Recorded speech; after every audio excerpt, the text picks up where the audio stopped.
Droga. E aí, galera, caiu a conexão aqui. A gente já tá voltando com a nossa amiga Cris. Vamos ver aqui.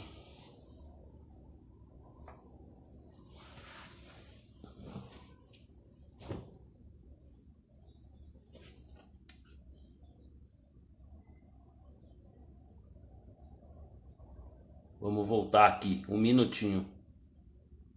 E aí, galera?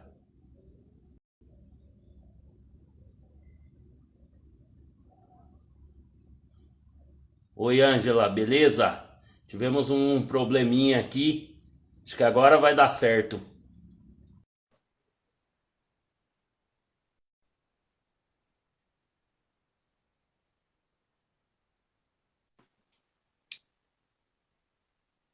Ih, caiu. Eu acho que-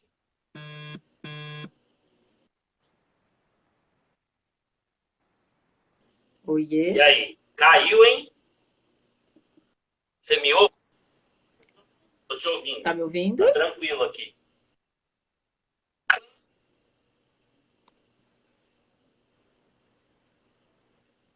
E agora, melhorou? Salve, Angela. Caraca, tô travando aqui.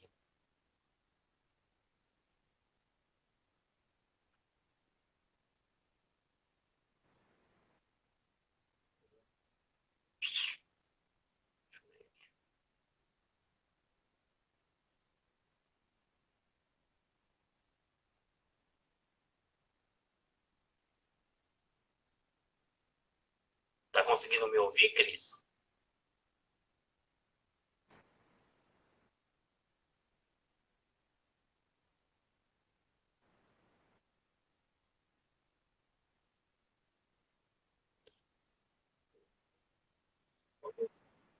Melhorou o sinal?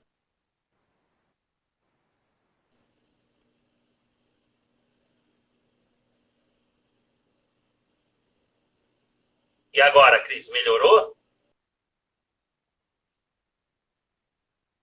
Ixi, caiu aqui. Pera aí, galera, vamos ver se a gente consegue voltar com a Cris aqui.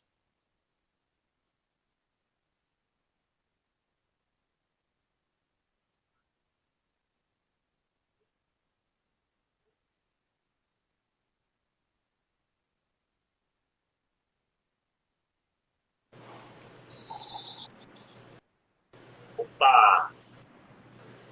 Opa, vira a câmera. Como que eu viro a câmera? Estou com outro celular. Não sei como vira a câmera do Android. Vamos lá. Não, fica tranquilo aí.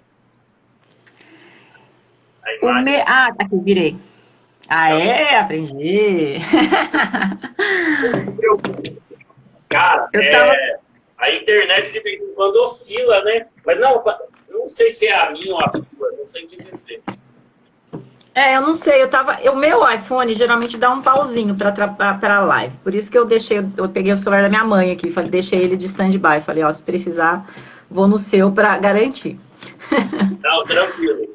Você estava dizendo o seguinte, na hora que a internet caiu, que era seu início na música, foi bailinho, aqueles bailinho black e tal, aí você teve contato com a capoeira e com o break? Sim, inicialmente brincando na rua, com amigos, então não foi em baladas, em festas, foi nos horários Uau! extra e escola, né? Brincando Aham. na rua mesmo. E a partir disso foi para os bailinhos de garagem mesmo, né? O comecinho dos movimentos, dos bailes, que eu ainda tinha 13 anos, não podia ir nos outros bailes. E daí, a partir daquele momento, eu comecei a me apaixonar literalmente pela dança e aí buscar mais, né? Então, comecei a participar de outros grupos, de encontrar outras pessoas que dançavam. E aí, tipo, isso foi virando uma paixão cada vez maior e virando profissão também, né? Tanto é que eu estudo e trabalho com isso até hoje.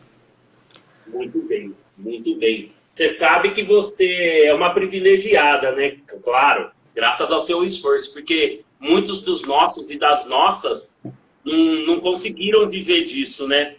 E como que foi, vamos se dizer assim, essa instrumentalização? Como que foi essa passagem, assim, de uma coisa que era para você um prazer e se tornou um trabalho? Como que você conseguiu dar esse, vamos dizer, esse start, assim, essa profissionalização, melhor dizendo? Eu tive o privilégio, vamos dizer assim, né, de conhecer pessoas mais velhas, né? Então essa relação também dos mestres é muito importante a gente valorizar até hoje. Então eu tive muitos professores mais velhos, dançarinos mais velhos, que me deram muitos conselhos e caminhos, né? Mostraram caminhos que aí eu busquei. Então eu comecei a dançar, né? Conheci o Kiko, que é meu esposo até hoje, ele é mais velho que eu, na época ele já dançava. E ele tinha vasculhado, né, participando de cursinhos e tudo mais, e ele entrou na faculdade, na PUC, de Educação Física. Então, no período da noite, e um outro amigo nosso, que também é parceirão até hoje, que é o Benê, de manhã. Os dois únicos negros da universidade inteira, um à noite e um de manhã. E aí trocando, né, tipo aquelas coisas doidas, né, ai, tem um moço que dança à noite, tem um moço que dança de manhã. E aí eles se encontraram, eles se conheceram na faculdade. E aí eles tiveram a ideia de trazer o pessoal da periferia para a universidade, para esse espaço, para ocupar espaço. E aí eu estava com o seu 15 para 16, fui junto, né? Então eu entrei no meio acadêmico da universidade através desses dois, que também foram meus mestres no começo, o Benê e o Kiko. E aí esse meio acadêmico, né, por mais que a gente era da periferia e estava lá dentro, a gente tinha muita orientação dos próprios professores de lá, de outras parcerias que foi se estruturando a partir de lá. E isso me motivou a também querer ocupar esse espaço, né? Então, me fez o desejo de estar nesse espaço, de compartilhar, de estudar, de produzir, e de cada vez falar, não, a gente também tem direito de estar na universidade e estar nesse ambiente. E isso foi me trazendo essa relação de trabalhar na área, mas o começo de estar com pessoas mais velhas que eu e ouvir os conselhos dessas pessoas mais velhas me ajudaram demais a trilhar esse início para trabalhar efetivamente com essa dança. Nossa, muito louco isso aí. Você sabe que você entrou na universidade muito antes que eu, né? E acredito que na minha época era difícil, mas na sua época, com a do Kiko, vocês enfrentaram barreiras que, aos olhos de outras pessoas, eram intransponíveis, né? Porque... Pode falar, desculpa. A gente comenta, né, que quando o Kiko entrou, não existia nenhum programa de política afirmativa, né, na faculdade. Ele entrou na raça de dar um jeito, juntar tudo que tinha para pagar a mensalidade e fazer a matrícula. O foco era, faz a matrícula, depois a gente dá um jeito. E aí, a PUC, naquela época ele entrou na PUC em 95. Ele entrou. 95? 95, ele é da turma de 99, perdão. Ele é da turma de 99 e se formou... Não, ele se formou em 99, então ele entrou em 95, é isso mesmo. 95, 96, 97, 98. Ele é da turma de 95 e se formou em 99. Não tinha nenhum tipo de incentivo do governo. Então, assim, era ralando, né? Todo mundo ajudando, pai, mãe... Primeiro, tanto a família dele como a minha, primeiro universitário da família, estar na universidade, né? Então aquela família toda tipo, uau, alguém na universidade, todo mundo ajudando, com um pouquinho de dinheiro dentro do que dava. E naquela época o Kiko a PUC tinha um sistema de bolsas internas. Então o Kiko conseguiu algumas bolsas nesse período. Eu entrei em 2001 e me formei em 2004. Na minha turma começou o FIES.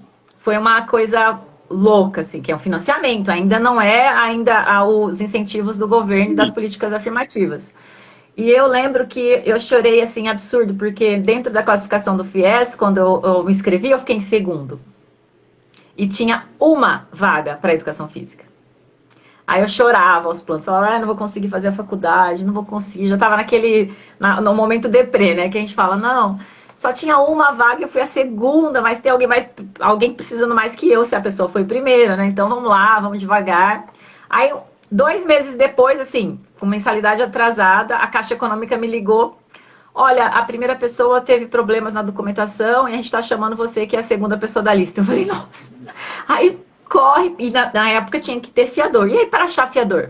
Nossa. Quem ia financiar? Nossa, foi uma loucura, né? Aí peguei um tio com outro tio, mas consegui e fiz a graduação com o FIES, me formei em 2004, terminei de pagar em 2015, que aquela coisa louca, né? Mas foi a forma que tinha na minha época para eu ter acesso à universidade.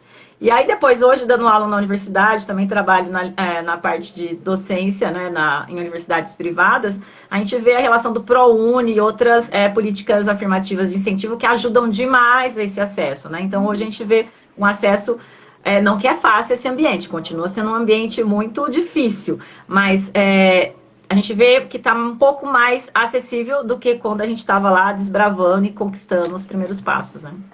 Com certeza. Eu só vou falar para a galera aqui que está chegando mais gente, aquela hora caiu, que hoje nós estamos recebendo a Cris aqui, da companhia Eclipse. Ela é coreógrafa, dançarina, mestra, professora, doutoranda em danças pela Universidade de Campinas, a Unicamp, e escritora. Olha lá que lindo. Maravilha. Isso aí. Ô, Cris, então eu sou fruto dessa política do governo aí de ações afirmativas. Porque o que acontecia? Eu não tinha grana, né? Olha aí a bebezinha. Ui! Bebê! A próxima geração de Biggers, né? Você entrou em que ano, Du? Eu tinha 32 anos. Eu entrei em 2010, bem tardiamente. É um pouco depois. Eu entrei com 21 para 22. Mas aí eu vou fazer um adendo que sirva de lição para todos que estão nos ouvindo aí. Eu tenho que fazer uma autocrítica também, porque durante um momento eu praticamente já tinha vivenciado tudo dentro assim do rap, tal, do hip hop, e eu tava com sede de conhecimento, entendeu? Talvez se eu tivesse tido uma orientação, ou se eu também tivesse me esforçado um pouco mais, eu poderia ter ingressado antes. Fica aí uma troca de experiência com a galera que vai nos ver depois. Porque às vezes a gente fala, eu não vou conseguir. Poxa, mas se eu tivesse ido sim, preparado, teria ter ocorrido, né? E faz muita diferença na vida da gente. Acredito que meus filhos, meu casamento e a universidade foram os 3 pilares da minha vida, assim. Porque muda a vida da gente, né? A cabeça, a visão de mundo. E querendo ou não, a gente precisa do canudo. Ô, Cris, fazer uma outra pergunta para você. Como que veio assim, como que você e o Kiko, no caso, aproveitar e mandar um abraço para ele, referência pra caramba, vocês dois aqui em Campinas. Como que aqui do lado. Esse start de montar a companhia Eclipse? Porque assim, aquela época ali, nossa, de militância, vocês já estavam, foi muito efervescente, né? 99 e tal, ali, início dos anos 2000. Vocês já estavam numa batida louca ali, né? Já estavam construindo muita coisa. Como é que foi? Vocês falaram, vou montar um grupo de amigos, tal? Em 99, né, que foi o ano que o Kiko se forma na PUC, né? A gente tinha um grupo chamado Campinas Street Days, que deu origem a esse evento. Esse aqui é o DVD da última edição. Campinas Street Dance Festival, né? A gente fez um mapa de Campinas, fez uma edição bem regional mesmo de Campinas com a galera daqui. E desse evento, né, que foi o primeiro evento, junto com outro evento de São Paulo, que foi um evento específico de danças ligadas à cultura hip hop, né? Que antes as danças participavam de outros festivais de balé, de jazz, né? Não tinha um espaço específico. Em 99 foi o primeiro. E depois teve um em São Paulo, que foi específico de breaking, que é a batalha do ano. E em 2000 nasce um outro festival internacional de hip hop em Curitiba. Então foram os 3 primeiros eventos do Brasil específicos dessa área. Então nós participávamos desse grupo. E esse grupo é lógico, como qualquer outro grupo, né? A gente vê, às vezes, a ideia daquele momento, principalmente pensando na juventude, se conecta, mantém o ideal, mas aí com o crescimento, amadurecimento e escolhas de profissões, se dissolve. E aí nasce outro e se dissolve. Então a gente estava nesse fluxo. E aí a gente saiu desse grupo, que era um grupo que tinha bastante vínculo com a PUC, pela universidade, a gente desmanchou esse grupo. E aí a gente teve um momento de pausa, assim, de tipo, o que queremos fazer? Queremos continuar trabalhando com dança, com hip hop, que é o que nos trouxe até aqui. O Kiko tinha acabado de se formar e eu estava na faculdade já começando. E aí a gente começou a pensar, tipo, qual seria o nosso grupo, nossa crew dos sonhos? Ah, seria legal se a gente fizesse isso, seria legal se a gente tivesse isso. E aí a gente criou como se fosse um plano de negócios. Foi quase um cursinho de Sebrae, até ajudou a gente a fazer isso. Criamos toda a estrutura do que a gente queria como desejo e sonho de uma companhia, até como criar o nome, como pensar o nome. E a partir disso a gente falou, beleza, agora vamos começar. Com quem? Eu, você. Começou nós dois. Aí começou o meu irmão e o irmão dele que também dançava. E aí, esse começo, a gente foi indo pra cena, nesse momento ainda tinha bastante treino na prefeitura, ainda que os b-boys se encontravam para treinar na prefeitura, a gente também ia lá pra lá treinar. E aí a gente começou um trabalho, assim, aos pouquinhos. E aí veio o primeiro elenco do Eclipse. E em 2002, a gente forma o grupo oficialmente com o primeiro elenco. Mas já com uma ideia do que a gente queria fazer, entendeu? Então, diferente dos outros grupos, que foram grupos de conexão, assim... Gostamos de dançar, vamos nos juntar e dançar para ir no baile, para ir se divertir, para participar de festival, para participar de batalha. O Eclipse nasceu, tipo, queremos uma companhia de dança profissional, produtora de evento, produtora artística. Então a gente já nasceu com isso na cabeça, em 2002. Mas a partir de experiências anteriores, né? Se a gente não tivesse tido as experiências anteriores, a gente não chegava nessa estruturação, desse desejo de construir o Eclipse. Legal. Cara, mas, nossa, que louco, assim, passando um filme aqui na minha cabeça. O Ciro e o Jorges, que são parceiros nessa entoada do Rap Eu Devia os 90, eles sempre falaram muito bem, assim, falavam, meu, a gente quer chegar onde o Kiko e a Cris chegaram, no sentido, assim, de profissionalizar, de entender, de poder viver do que a gente ama, né? É lógico, você e o Kiko são professores, vocês têm uma bagagem, tem um refinamento ali. Você hoje é professora universitária e tal. E isso é muito legal, porque vocês cresceram como, acredito eu, como deve ser o figurino, né? Porque vocês foram se profissionalizando, estruturando, estudando, né? Tanto é... E aí vocês foram criando uma espécie de célula. Isso foi crescendo, espalhando. Vocês foram ocupando espaços, né, meu? Que isso é legal. Ô, Cris, e uma coisa que sempre me chamou a atenção no caso de você e o Kiko, vocês documentarem as coisas que vocês fazem. E eu, quando eu iniciei, logicamente, eu não tenho artigos igual você, escritos e tal, mas assim, aqui em Campinas eu senti uma dificuldade, porque quando eu fiz o meu TCC, e eu tenho o projeto dele virar livro, por isso o professor falou, faz com 60 páginas. Eu falei, não, vou mergulhar, vou a 130, 140. Eu tinha dificuldade de achar algumas coisas. É muito difícil achar material em português, né? Não é fácil. A gente sempre teve o desejo, né? Eu sempre tive o desejo de escrever livro, né? Nem ligado à dança. Eu tenho um que a minha tia guardou meu da educação infantil, sabe? Que era um livrinho simplesinho que eu fiz com capa aqueles lápis de cor, sabe? Bonitinho. Então eu sempre tive o desejo de registrar, de ter algo, de ter foto. Então eu sempre tive esse cuidado dentro da minha prática, até na infância, né? De guardar recordações. Eu acho as memórias muito importantes. E pra gente, né? Pra você que é um historiador, as memórias são muito importantes, esses registros, né? Então esse cuidado vem um pouco da história, de família mesmo, de sempre registrar, de sempre ter aquele momento que você sente e fica vendo um álbum de foto com todo mundo, sabe? De ter material para contar história.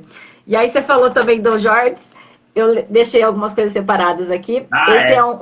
Esse tem um filme que o Jorge participa. Ixi, tá com a capa aqui, mas dá pra ver, né? O Escolhas. Ele tem em português e espanhol. E tá disponível no YouTube, se vocês procurarem curta-metragem Escolhas. São todos artistas da cultura hip hop, rappers, dançarinos, que são os personagens. Então foi um trabalho bem legal. Que também é isso, né? De ocupar espaços, de registrar material. Seja vamos fazer uma apresentação de dança, vamos tentar registrar de alguma maneira. Vamos fazer um filme, vamos registrar e tentar ocupar esses espaços diferentes, tanto na literatura como no audiovisual. Você agora está executando um projeto também no audiovisual, né, de ter materiais. E é muito louco essa diferença de como a gente começou para hoje, né? A gente, nossa geração, participou do processo de, olha, internet de escada, o barulhinho do tan, né? Tem gente que nem sabe que barulhinho que é esse. O YouTube, o que é o YouTube, né? A gente não tinha YouTube, era só fita cassete, né? Então o registro era por fita cassete, VHS. Eu falo fita cassete, o Kiko me corrige toda vez.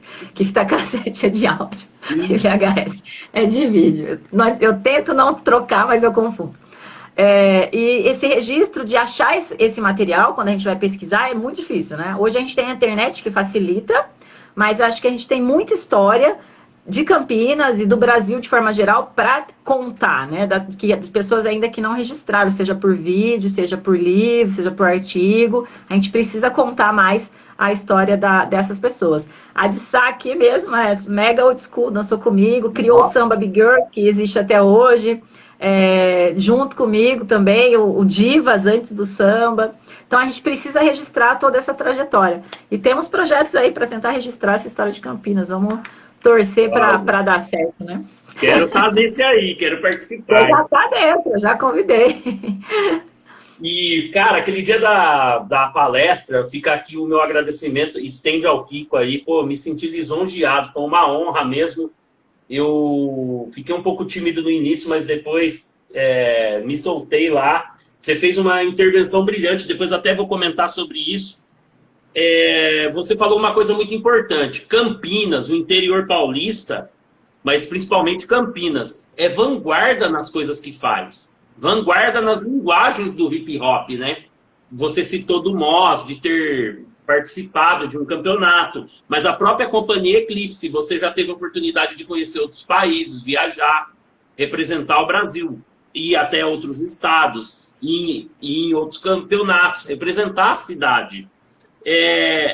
Hoje, assim, lógico, antes da pandemia ainda conversava com o Ari, o Moss, quero ver se eu chamo ele também para fazer uma live aqui. A gente estava conversando esses tempos. Cara, por que as coisas hoje andam tão separadas, né? As linguagens do hip hop. E eu ainda, eu não sei se acho que é a idade, viu, Cris? Você sabe porque eu me emociono muito quando eu vejo um evento, eu não me lembro onde foi, acho que foi no Campinas Hip Hop Festival, o último que teve antes da pandemia, teve 2 dias, né, de evento, o Gregory fez. No sábado, a galera, enquanto os MCs cantavam, abriu umas 2 ou 3 rodas de break simultaneamente ali. Pô, aquilo me bateu uma emoção, me encheu, caiu um cisco no olho, sabe? Eu não entendo por que as coisas assim tomaram rumos diferentes, né? Sendo que a gente poderia aprender um com o outro. E assim, Campinas mesmo. Aquele dia você fez uma pergunta interessante, mas aí eu vou te devolver a pergunta hoje. Por que você acha que, além de nós termos tomado rumos diferentes, por que esse lance da vanguarda hoje a gente deixou escapar, escorrer pelos dedos, vamos dizer assim?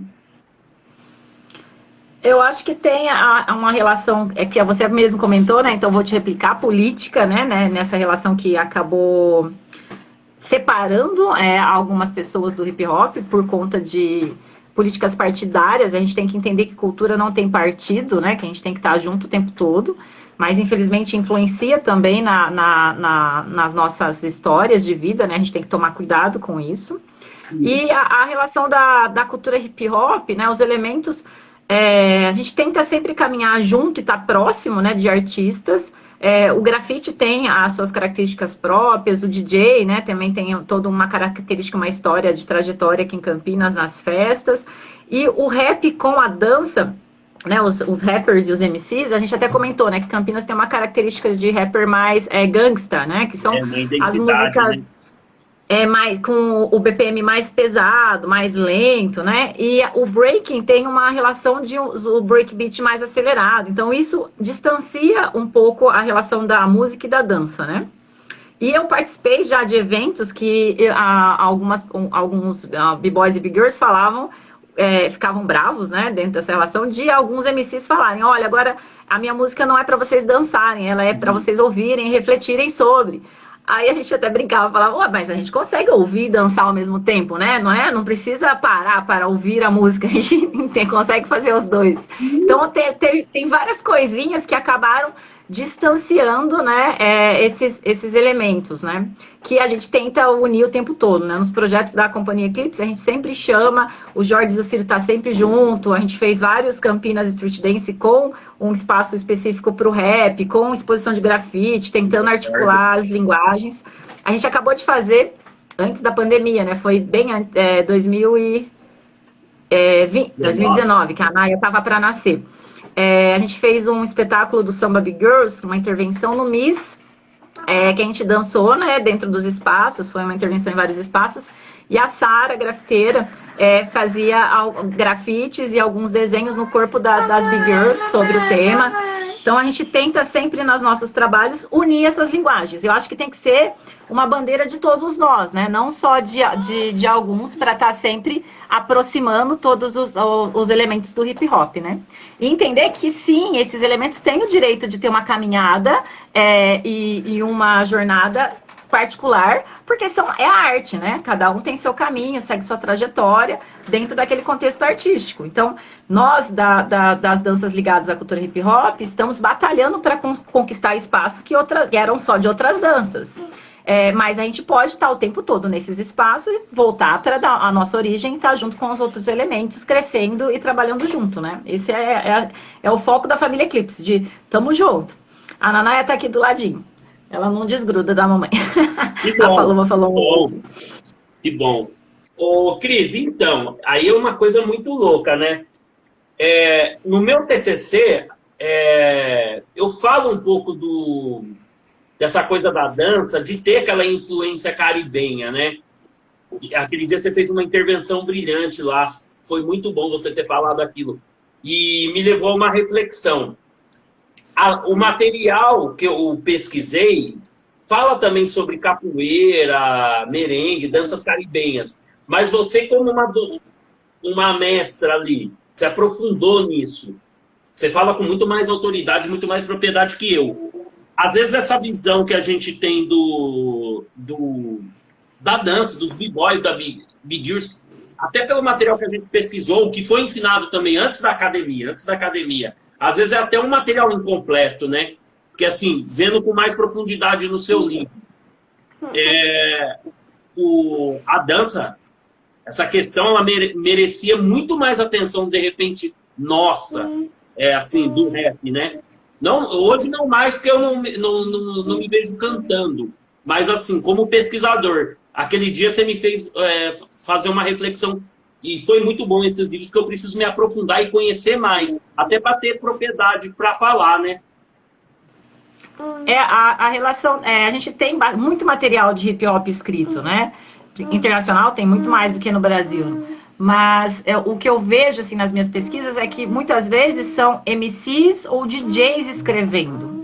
Tem pouco material de big girls, b-boys, enfim, artistas da dança ou do grafite escrevendo. Os livros de grafite também existem bastante livros de grafite, mas são livros artes, né? Livro com os grafites em si, não com o texto a trajetória do grafite.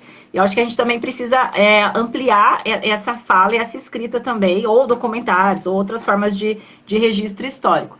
Mas a relação das danças, né? A gente compara fazendo um paralelo Estados Unidos-Brasil, a cidade de Nova York com São Paulo, né, as características até de temperatura, roupa, estilo de vida. Então, tem muita coisa ligado a Nova York que aproxima de São Paulo. E do outro lado, né, na outra costa dos Estados Unidos, a Califórnia, tem uma relação mais próxima com o Rio de Janeiro. Então, até a característica da praia, do tipo de música, tipo de roupa, enfim, o contexto cultural se aproxima, né, dentro dessas relações. Então, a gente tem, desde a relação do início da dança, breaking, que é o elemento dança da cultura hip hop, né, o primeiro que nasceu dentro do contexto das festas do hip hop, mas naquele contexto... Tem uma bebê participante aqui, o que você quer falar também? Isso é ela. Desses contextos, Oito.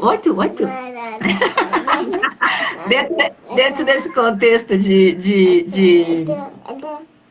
da dança break, também existia o balse, o movimento dos MCs, né, a relação do peso da dança e outros estilos de dança mais antigos. O popping e o locking vêm antes do breaking, né? São estilos que nasceram na Califórnia e depois foram para os Estados Unidos, para Nova York também. E aí a gente tem o hip hop dance, que é um dos elementos ligados mais ao rap e ao hip hop, que existe a música hip hop, que ela é mais lenta, e existe a dança hip hop nessa música. O b-boy e a b-girl dançam em breakbeats que são mais rappers, mais ligados ao rap, mas eles dançam em breakbeats também ligados ao funk, que são músicas um pouquinho mais com BPM mais acelerado. E esse BPM mais lento, mais ligado a essa vibe mais gangsta, tá mais ligado ao hip hop dance. E aí ele vai se desdobrando, né? Essa música vai virando outra coisa e nasce uma cultura nova, que é a cultura crump, que é muito mais lento e tem outro contexto de movimentação que vem da parte de Los Angeles, né? É outro contexto. Então são muitas danças que estão ligadas ou diretamente à cultura hip hop, e na minha pesquisa eu levanto o breaking e o hip hop dance como danças dessa cultura. Mas existem outras danças que estão ali caminhando do lado, em eventos mesmo, em festivais de dança, estão sempre junto. Tem o dancehall que nasceu na Jamaica, está sempre ligado ali, dentro dos contexto, o próprio Courier que vem da Jamaica, então toda a trajetória tem uma ligação muito forte com a Jamaica.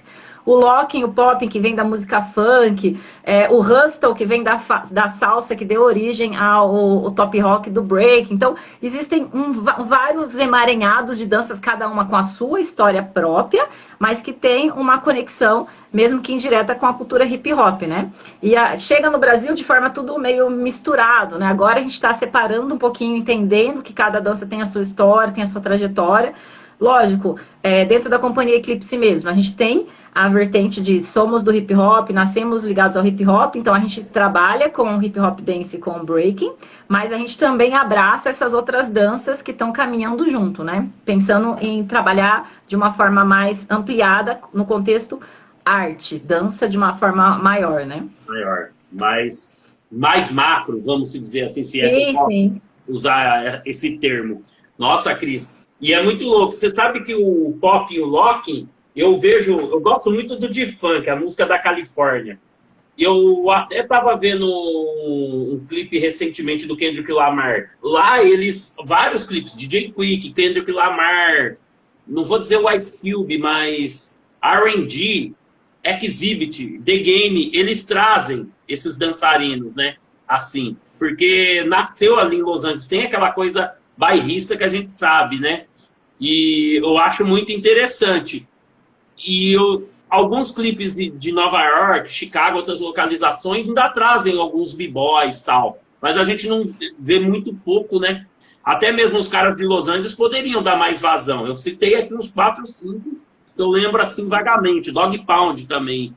De vez em quando eles fazem isso. Mas, pô, por ter se espalhado por todos os continentes. Esse dia eu tava vendo lá um vídeo no Japão, nas Filipinas, na Ásia, na África e tal. Poderiam dar uma vazão maior. Eu tenho a impressão que os outros países, a França, por exemplo, ainda valoriza muito isso daí. Eu tenho a impressão que outros, acho que o Tukidi falou isso uma vez, que os outros, se fosse uma Olimpíada, o Brasil seria medalha de ouro, ou a França, não me lembro bem. Um desses 2 países, em valorizar os outros elementos da cultura nos seus videoclipes, nos seus festivais. Porque lá fora, nos Estados Unidos, eu dei a impressão que não consegue andar junto. Você que tem essa vivência, que já foi para o exterior, você sente isso também? Depende do evento que você vai efetivamente, sabe? Eu já fui em eventos internacionais, tanto em Nova York, como na Califórnia, como em Las Vegas, que tem uma roupagem voltada para dança. Então, assim, a ênfase é a dança, mas tem o elemento DJ está sempre presente, existe um DJ nas batalhas, né? Então o elemento DJ está sempre presente. o elemento MC no contexto de apresentação, não de música, também está sempre presente dentro dos eventos de dança. Então, na dança, principalmente no contexto das batalhas, o MC como apresentador, que também tem, geralmente, esse MC que está apresentando, que tem todas as rimas, que faz improviso, também tem uma história da dança, mas naquele espaço ele está como um MC para fazer a conexão, né, da dança e do DJ. Então, o elemento DJ, o elemento MC e o elemento dança estão mais próximos. E o grafite, nesses eventos, geralmente ele está no contexto de ou de exposição, ou nas próprias roupas, como designer, nessas roupas. Não necessariamente tem um grafiteiro grafitando no evento, mas tem esse elemento unido dentro dos estandes, dentro da produção do festival em si, como um elemento está ali. Então, é mais próximo. E também já fui em eventos da cultura hip hop em Nova York, que tá todo mundo misturado. Tá tendo um show de rap, tem um grafiteiro conversando do seu lado, aí você conversa com o grafiteiro, aí tem uma roda que abre. Então, assim, depende do contexto de evento, né? Mas essa relação, às vezes, de ter um distanciamento com a música, com o videoclipe, eu vi uma fala, não sei se você curte, né? A Jennifer Lopez, a J.Lo, ela falou, né, que ela tá na produção agora, ela também está produzindo eventos de dança, né? Competições de dança. E ela falou que ela valoriza muito a dança porque ela começou pela dança. Ela começou dançando e se tornou cantora depois, nesse contexto. E ela fala, eu sei que vocês, que são artistas do corpo, sofrem muito com essa relação de estar sempre atrás de um cantor, né? Não à frente, né? Então ela trabalha para também dar essa visibilidade para os artistas da dança. É muito legal o trabalho dela, a história dela também, guerreira, batalhadora e todos os contextos. Mesmo nesse contexto que a gente tem de briga lá fora, né? Que aqui não é tão forte, de quem é hip hop de verdade, quem não é, underground e pop, tem todas essas questões lá fora que é muito agressivo e forte, de quem é realmente hip hop.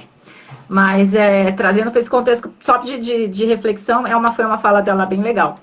Eu acho que aqui no Brasil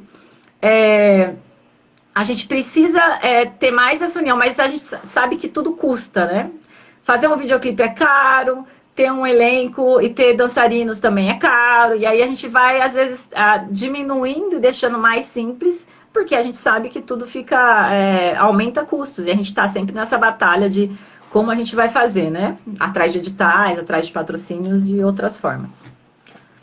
Legal. Então, nossa, tô tendo uma aula aqui, todo mundo depois vai assistir, depois no YouTube, se atentem a isso. Nós estamos aqui com uma das figuras do hip hop campineiro, que é referência mesmo, no modo de trabalhar, no modo de como gerir as coisas, a profissionalização. Você falou dos editais, eu ia te fazer uma pergunta aqui, mas você falou isso, depois eu volto lá. Você não se incomoda. Olha lá, ó. Tá vendo? Meu neném mais novo. Vamos falar disso. Está aqui, ó. Logo, vamos falar. E assim, você falou dos editais e capital privado. O Gil George, a gente conversando, vou citando o George aqui, porque ele e o Ciro são fãs parceiro, total. Incomensuráveis assim, do trabalho de vocês. E ele falou uma coisa que é verdade. Falou, cara, se o Eclipse conseguiu, a gente tem que se inspirar neles. A questão da profissionalização.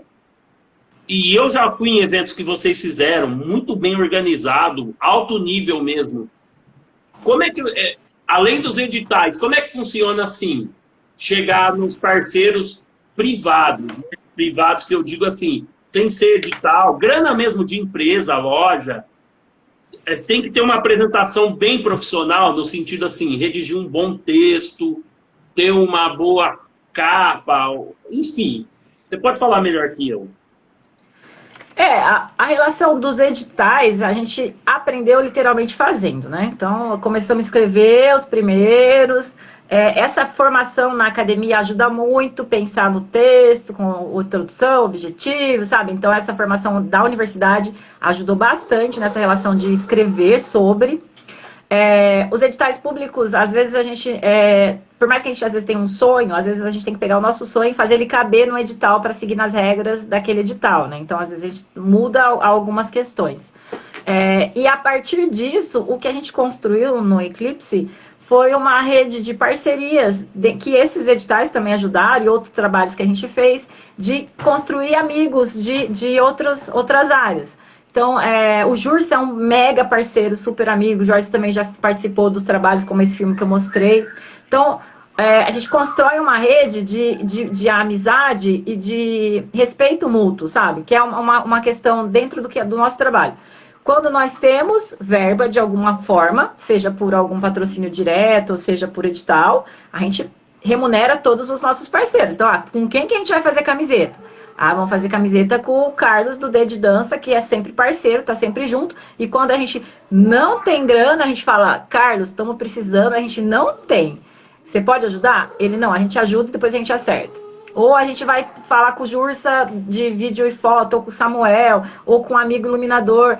Temos dinheiro? Pagamos, remuneramos. Não temos, é essa relação de tipo, a gente precisa, estamos fazendo isso para construir uma coisa nova, mas a gente não tem agora. Então, assim, essa construção de amigos e essa rede foi aos pouquinhos. Chegar em alguém que você não conhece, do zero, que a pessoa não te conhece, você não conhece ela, é muito difícil. A gente teve Lei Rouanet aprovada, 2 já, Lei Rouanet aprovada, e é muito difícil captar. Porque aquela empresa que tem lucro... que tem a relação de poder patrocinar pela Lei Rouanet, ela não te conhece, ela é muito grande. Lucro real, que me ajudou aqui nos bastidores. A gente não consegue acessar diretamente essas empresas se a gente não tiver alguém que nos apresente, sabe? Então, não é uma batalha fácil de se conquistar.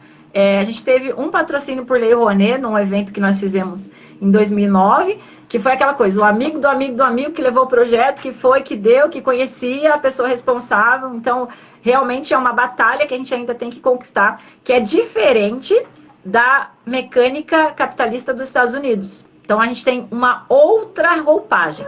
Aqui no Brasil, a gente só tem as pessoas querendo incentivar através de leis de incentivo e, às vezes, incentivando os artistas de grande nome.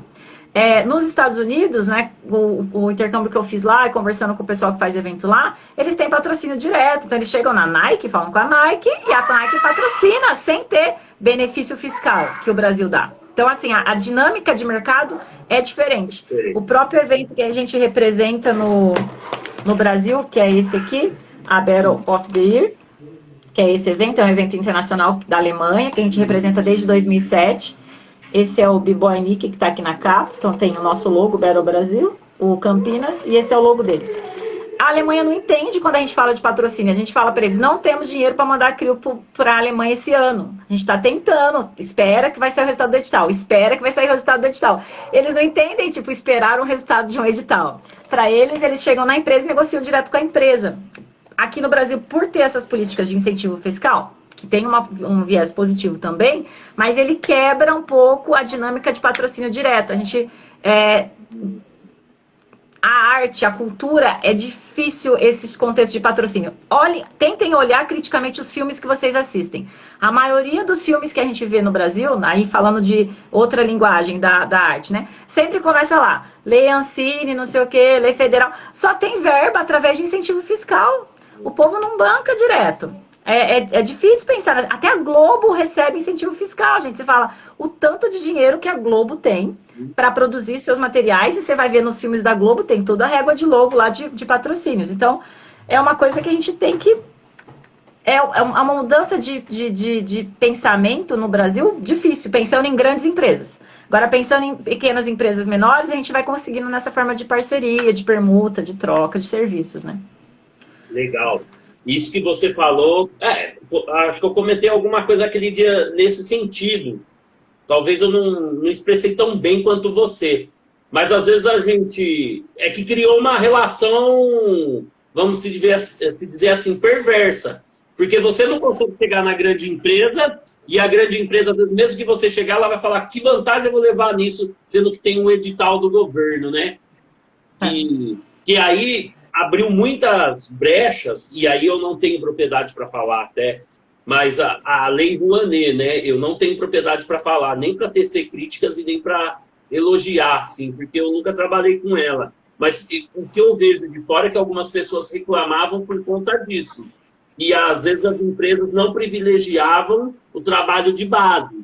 de artistas de várias modalidades, vários segmentos, e eles só privilegiavam artistas, assim, do mainstream, que já estavam consagrados. Aí teve aquele caso polêmico da Ivete Sangalo, né? Ela pegou 600 mil, a dupla, se eu não me engano, Zé de Camargo e Luciano. Pô, foi um milionário, trilhardário, e foi lá ainda. E por que não investir em artistas que estão começando, de todos os segmentos, né? Todas as áreas, né? Então. Essa dinâmica do Brasil é uma coisa ainda para a gente pensar nesses patrocínios diretos, né, que a gente fala. São poucas empresas que têm essa relação de patrocínio direto sem leis de incentivo. E é um cuidado que a gente tem que ter também, né? A CPFL, Instituto da CPFL, agora tem o edital da Vale, Boticário, as empresas grandes estão fazendo editais dentro, mas um item do edital que eles pedem é você tem que ter cadastro na Lei Rouanet. Então, por mais que eles estão entrando na dinâmica de editais, né? Os editais, já temos editais públicos para as leis de incentivo ou para prêmios, como o PROAC ou o FIC de Campinas.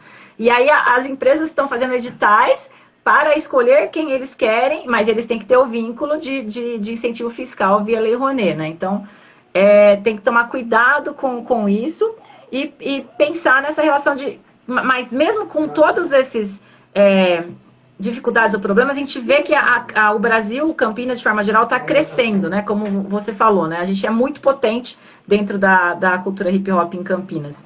E em todos os elementos. A gente precisa pensar de uma forma maior e valorizar mais a relação da nossa cultura, unindo as forças dentro de uma cidade que ainda é muito preconceituosa e tem um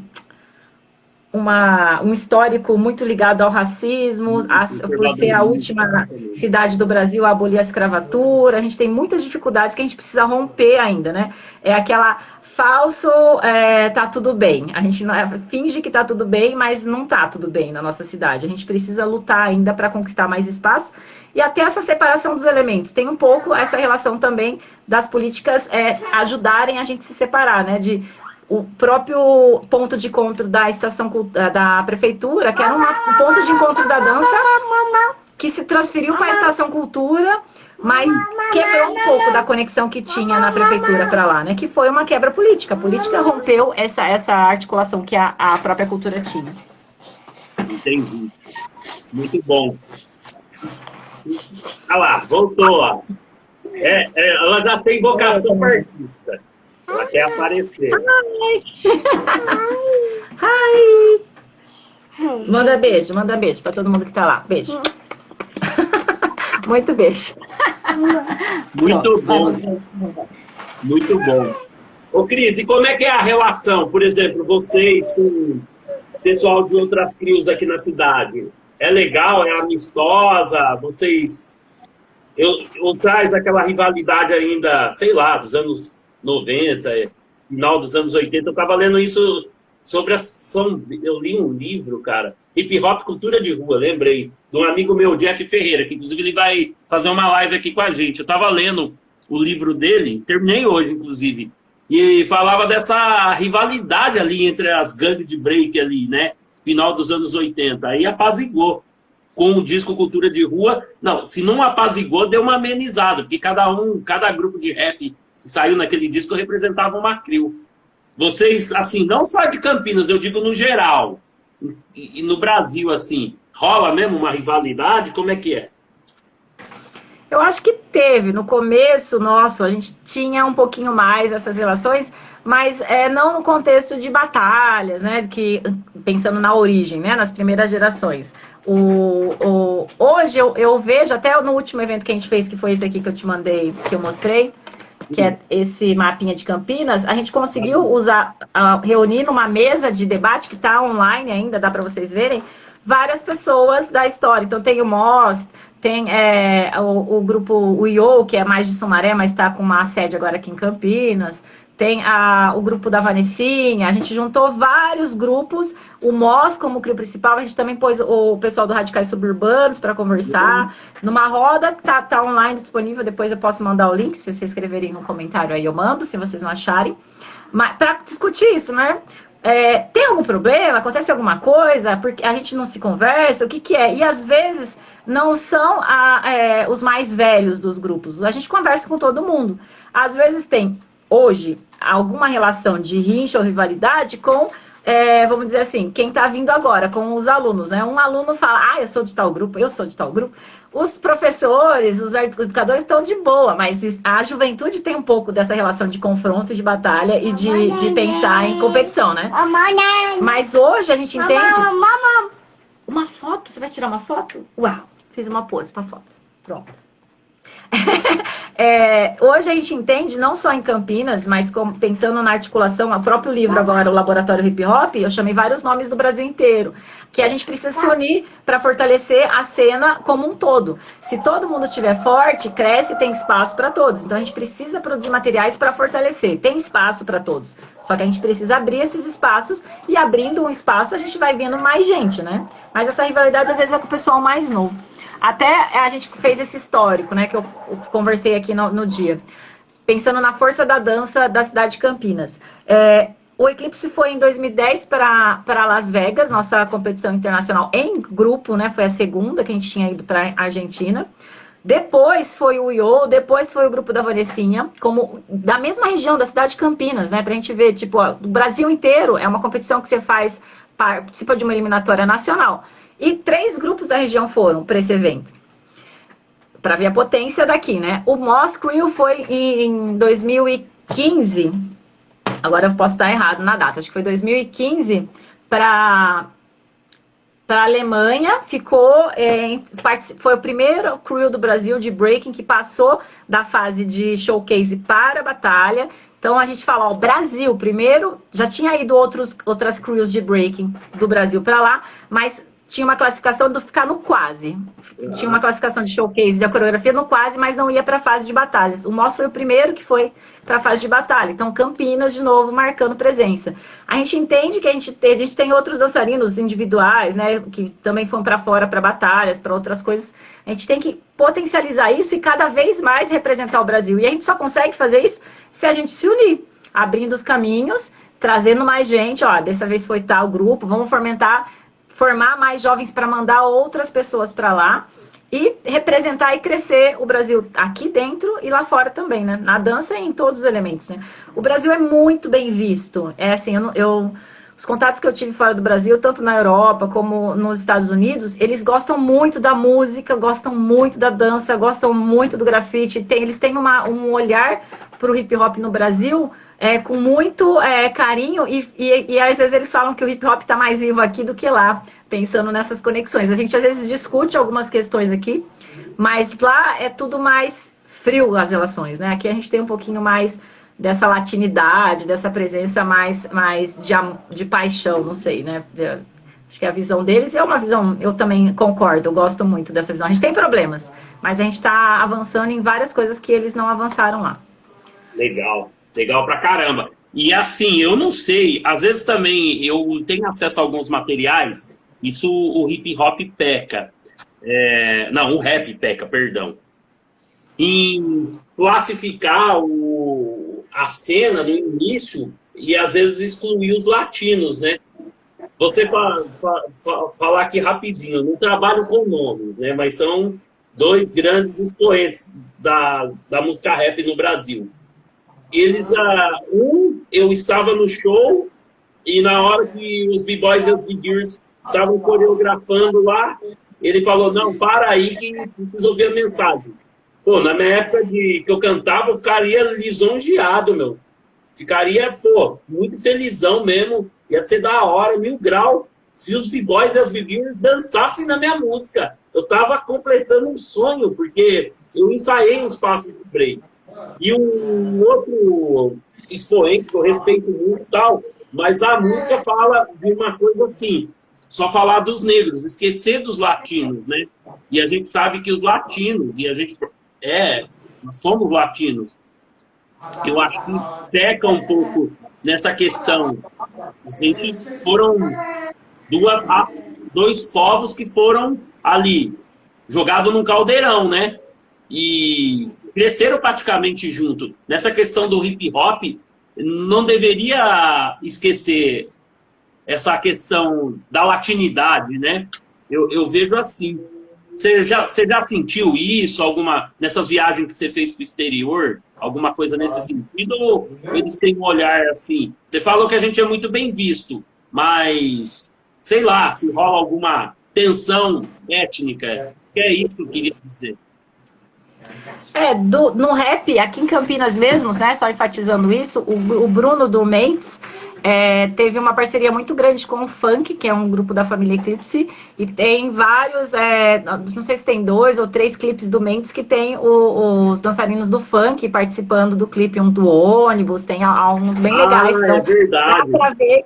É bem legal pensar nessa relação de unir os elementos, né? Eu até, quando comecei a falar com o Jorge, com o Ciro, aproximei mais do Bruno, falei, gente, é só chamar. A gente tem muito dançarino de várias idades e se não der para um, vai outra pessoa. A gente está aqui para somar, para ajudar, né? Pensando nessa relação de custos que a gente tinha falado para filmar, para gravar um clipe que a gente sabe que é batalha, né?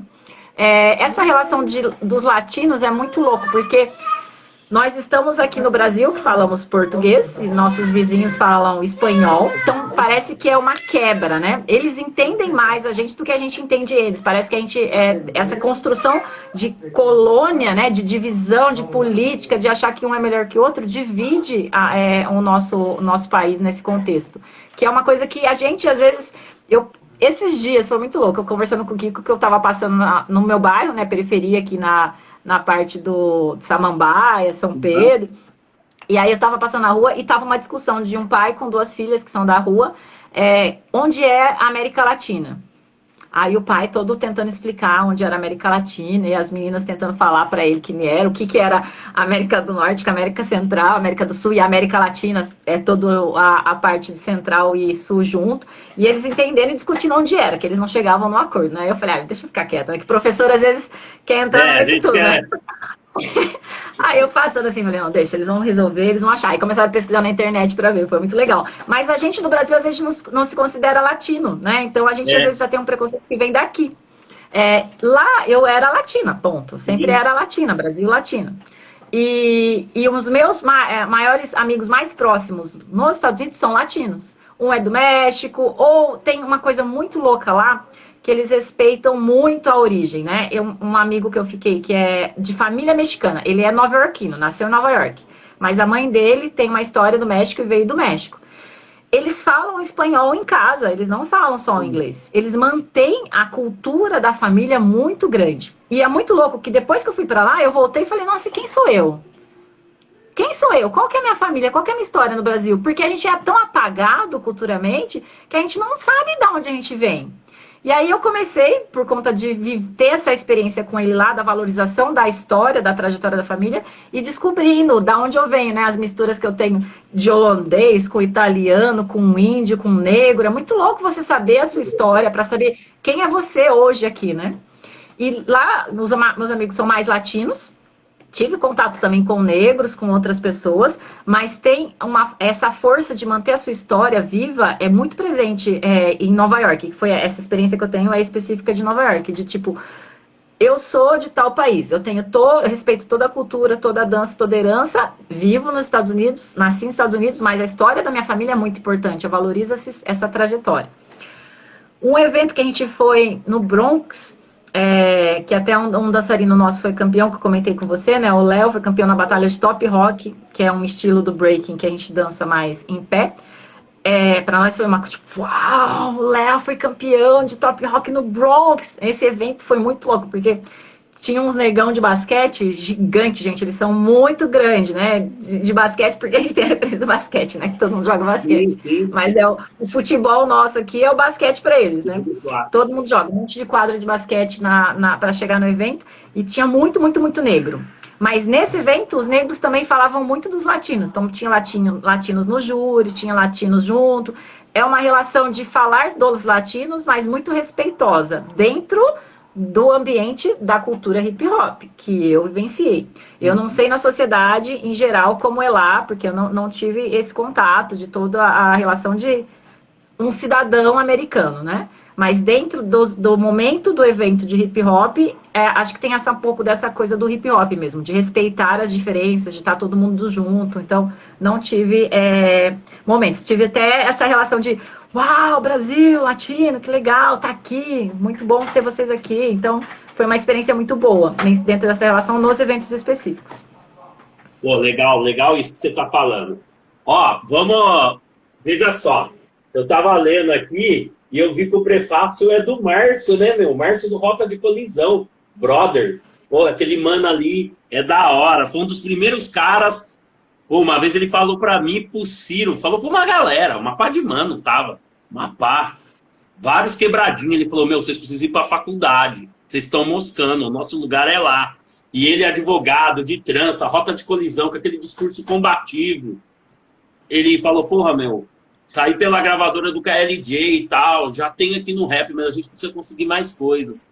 Pô, eu fiquei fascinado, assim, com o prefácio dele no seu livro, maravilhoso, assim. O livro em si, eu confesso para você, preciso ler mais, estou aqui no início, mas, enfim, é maravilhoso. Vamos falar um pouquinho dele, Cris, até para a galera conhecer, e depois você já deixa aí ele e o próximo, que depois a gente vai falar também, como que o pessoal faz para adquirir.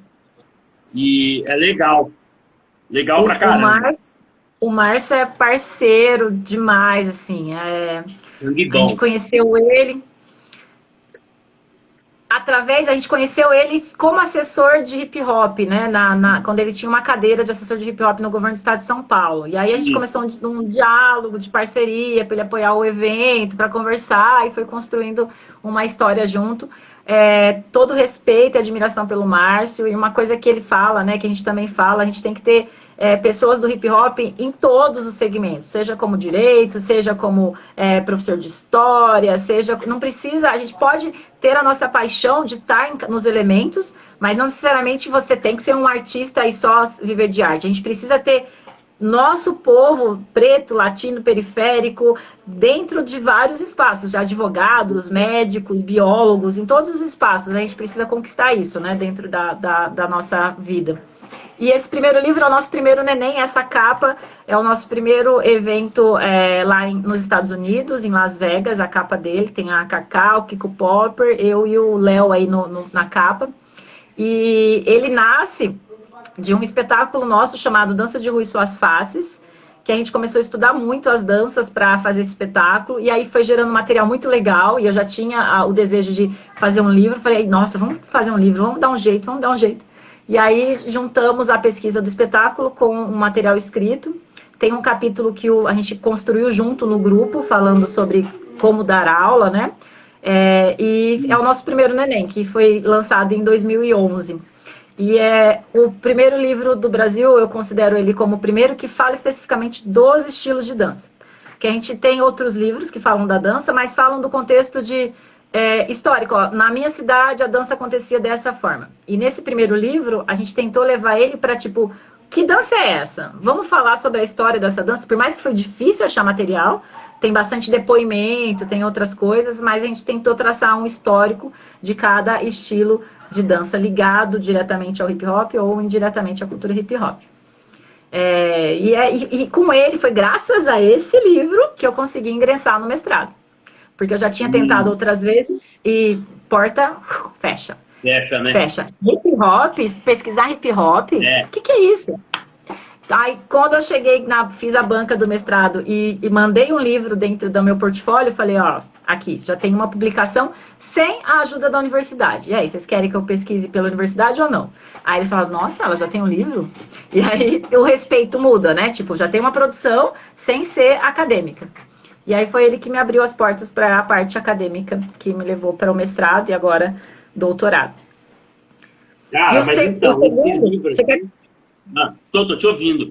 Esse livro, assim, eu peço até perdão que essa semana foi muita correria, tive que entregar plano de aula, roteiro, outras pesquisas que eu estou fazendo, enfim, recuperando de Covid, não é todo dia que eu estou bem, aquela correria, né, cuidando dos filhos, casamento e tal. E entre as coisas do canal, né, que de vez em quando não, sábado a gente trabalhou, editais e tal. Mas assim, olhando, cara, eu vou te falar aqui sem simpatia nenhuma, sem pagar simpatia. Eu tenho várias coisas que eu baixei, fiz downloads, outras eu comprei, outras eu ganhei. Eu não tinha visto um livro tão completo. Tão completo na questão cronológica também das coisas, entendeu? Olha aí, ó, todo mundo que depois vai ver no YouTube, a gente vai deixar o contato da Cris aqui. Eu sei que muita gente, tenho amigos que estão na universidade e tal, outras pessoas que gostam de ler, aprender sobre o movimento hip hop. Fica aqui a dica. Foi o livro mais completo que eu já vi. Porque você passa por todas as linguagens. Eu acredito também que aquele do Adriano, Palavra de Mano, é muito bom. Inclusive, eu tenho ele aqui. Mas esse aqui, o recorte que você faz, e das modalidades, né? Porque você vai fazendo uma interface entre as danças e os bairros. Toda essa questão é muito louco, cara. Ele é muito completo. É de uma profundidade, é de uma riqueza. Falar para você. Eu fiquei extasiado aqui. Eu falei, caraca, essa semana não passa. Essa semana eu vou me aprofundar. E eu vou fazer, já lhe adianto, eu vou tirar umas fotos bacanas dele. E vou também depois, você me manda alguma coisinha assim sobre o contato, senão eu mesmo faço. Vou postar lá na nossa página no Face e vou postar também no nosso Instagram lá pra galera conhecer, tá? Porque eu acho de suma importância. Nossa, ele é muito bom. E aí, a gente fez um levantamento de eventos, de grupos de dança, né? Fez todo um panorama para tentar, dentro desse período, né, que ele foi lançado em 2011, dar um panorama nacional de como o Brasil tá. E a gente tem o pedido da editora para mim fazer uma segunda edição revisada, mas que eu preciso terminar o doutorado, dar uma respirada, daí eu me debruço nele de novo para atualizar alguns conceitos. Até o termo dança urbana, que a gente cita no livro, que hoje está num conflito de pensando como uma palavra pejorativa para a população negra também. Por isso que eu não estou falando esse termo, estou falando danças conectadas, direta e indiretamente, para a gente mudar a forma de ver também e de falar sobre a nossa cultura e a nossa arte, né? E aí o segundo livro é o meu mestrado. Tem ele disponível, né, no formato, né, de mestrado, dentro do site do banco de dissertações da Unicamp, e a gente consegue estruturar ele no formato de livro agora. E o mais legal que eu fiquei muito feliz foi os convidados que eu consegui trazer para o livro, que são pessoas tanto artistas da cena, como acadêmicos também, né? Tem um pós-fácil com acadêmicos, trazer junto, para lançar junto, né? Então, o título é Laboratório Hip Hop, para a gente falar desse contexto de qual é o labor, né? Como a gente está experimentando a cultura hip hop e qual é a nossa cultura hip hop aqui do Brasil também, né? Que ela tem as suas características próprias, do mesmo jeito que eles respeitam a nossa capoeira, que nasceu aqui, mas que hoje ganha o mundo. É um mecanismo que mais divulga a língua portuguesa, né, fora do Brasil, é a capoeira.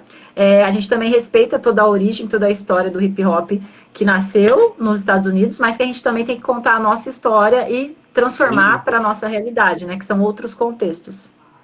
Sem dúvida. Cara, ele também é um livro fenomenal. Ele é o seguinte, você está vendendo, ele tem físico, você consegue vender ele também. Eu estava dando uma olhada no site, pessoal que quiser, depois a gente vai deixar o contato aí, pessoal que quiser adquirir ele de maneira física, e tem também em outras plataformas.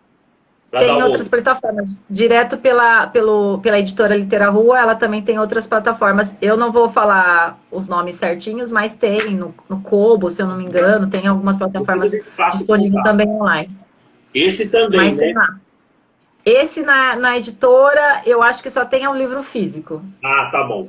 Ótimo. Esse é só o físico. O outro tem nas duas plataformas.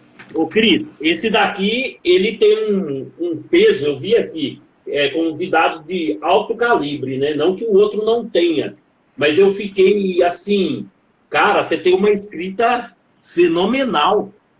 Fenomenal. Obrigada. Caraca, tem velho. Que contar com apoio. Assim, eu conto com o apoio de várias pessoas, né? O Demétrios, da Literarua, fez a revisão. O primeiro livro, a gente tem a editora Átomo também, que fez a revisão, né? A gente Tá, eu brinco com eles, né? Que eu sou uma escritora que está começando. Eles, vocês já lançaram o livro, já fez doutorado. Eu falei, não, eu me sinto ainda engateando. Eu acho que eu tenho muito para aprender ainda e tenho muita vontade de produzir mais materiais. Mas vamos devagarinho e tem esses 2 nenéns aí. A gente vai lançar um outro livro agora no segundo semestre pela Literarua. Tem textos, mas é mais poético, é um livro arte com imagens e a história da Companhia Eclipse que está iniciando as comemorações agora em agosto dos seus 20 anos de existência. Então a gente vai ter várias atividades, estamos nos aventurando na música também agora, daqui a pouco vocês vão ver um pouquinho dos nossos trabalhos também na música com a Companhia Eclipse, vai ser bem legal. Cara, me manda isso aí, porque eu sinto falta. Eu falo pro pessoal, me manda, porque o Rap Old News, o nome é meio louco, né? Rap Old News nasceu do intuito de nós divulgarmos a cultura hip hop, mas a gente quer dar ênfase, quer dar espaço para os manos e para as manas daqui, seja em qualquer linguagem. E às vezes eu sinto falta. Eu falo, pô, eu entrei em contato com uma galera do trap aí, o cara ficou de me retornar nada. Entrei em contato também com uns outros manos aí, que eu tava colando nas batalhas direto. E aí ficou puxando de orelha para todo mundo que vai me ouvir depois. Cara, vocês precisam correr atrás. Ó, a Cris correu, o Kiko correu, eu corri. A gente naquela época matava um leão. E não tinha internet, meu. A gente pegava um busão, pulava roleta, saía lá do DIC pra vir nos eventos. Arrumava a maior treta. Uma vez paramos no 8º batalhão, o motorista conduziu a gente pro 8º batalhão, quase fiquei preso lá, porque não tinha dinheiro para colar no evento de hip hop. Hoje você fala, meu, me liga lá depois, vamos dialogar, vamos amadurecer isso aí, manda seu trabalho. Os caras não mandam. Sei lá, tem uma vergonha de socializar. Ou às vezes você faz um convite para a pessoa, eu sou um pouco tímido para fazer live. Não, legal, então me manda o seu release, eu divulgo. Pô, eu não cobro nada, faço com o maior prazer. A gente tem quase 7 mil seguidores no Instagram, estamos indo para 1.000 seguidores no Facebook, tem Twitter, etc. Eu não cobro jabá. E a galera, assim, fica moscando, tá ligado? E aí fica o puxão de orelha, isso é puxão de orelha mesmo. Porque, ó, você é prova viva, você e o Kiko. Vocês venceram várias barreiras, hoje você é professora universitária. Olha aqui, vocês têm muita coisa para nos oferecer. Olha esse material aqui, olha a qualidade. E aí o pessoal fala, pô, não tem oportunidade, mas, pô, tem que correr atrás dos meios, né? Bate na porta mesmo.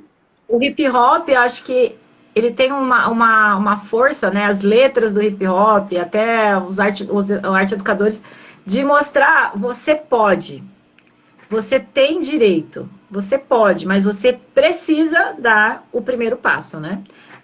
A gente precisa ensinar as pessoas a buscarem, a irem atrás e a se esforçarem, né? Eu acho que isso é o principal que a gente tem que passar em todos os elementos, né? A gente pode, mas a gente precisa dar o primeiro passo. Então, dar o primeiro passo, mandar esse release, mesmo que não seja o melhor release de todos, mas manda o contato, manda sua música, divulga, começa devagarinho e as coisas vão se estruturando. Lembrando que é sempre um passinho de cada vez, né? É que eu falo às vezes, Eduardo, eu sinto, quando eu estou dando aula, né, para as periferias, para a juventude, que às vezes tem uma relação ainda meio colonialista, né, aquela coisa que fica impregnada, de que alguém vai me descobrir. Vai chegar alguém, um salvador, que vai falar, nossa, você é o cara, vou pegar você e vou fazer você ser um artista fenomenal. E não é assim que acontece. A gente vê a história tanto de atletas como de vários artistas. É sempre uma batalha.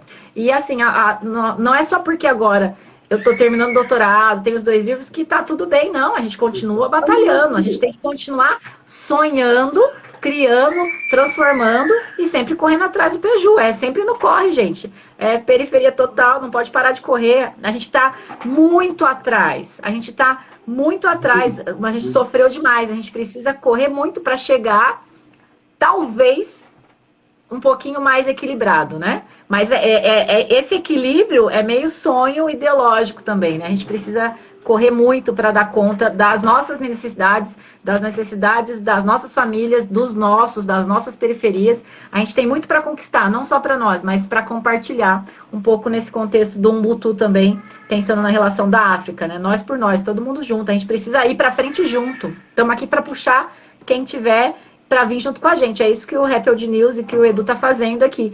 Vem com a gente quer ajudar, vamos somar e vamos compartilhar. Claro, claro. Porque a gente vê outros veículos cobrando jabá, nada contra. Cada um faz do jeito que achar melhor. Não estou aqui para julgar. Por enquanto, a gente tem uma estrutura que a gente pode divulgar sem custo, fazer uma parceria. Está sendo muito legal. A gente começou a desenvolver essa parceria com vocês. Estou desenvolvendo com o Jeff Ferreira, que escreveu o livro Hip Hop Cultura de Rua, fez um do RZO agora, fez um sobre o hip hop argentino, enfim.